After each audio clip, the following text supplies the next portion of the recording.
Дэлхийн хөл бөмбөгийн домог, олон нийтийн хайр хүндэтгэлийг хүлээсэн Дэвид Бекхэм, Их Британий хааны ордноос хүлэг баатар цол хүртснээрээ спорт, буйны олон салбарт оруулсан хувь нэмрээ албан ёсоор үнэлжээ.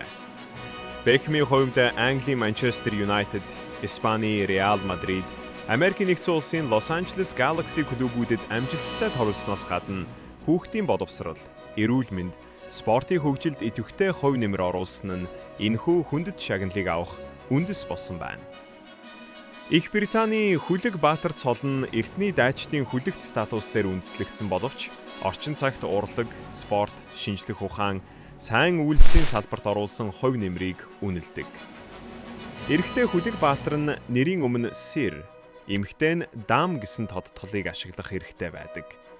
Цод гардуулах ёслол хаан эсвэл түүний төлөөлөгчөөс албан ёсоор хийгддэг бөгөөд шагнал нь тухайн хүний хөдөлмөр амжилтыг олон нийтэд хүлээн зөвшөөрсөн тэмдэг болдог байна.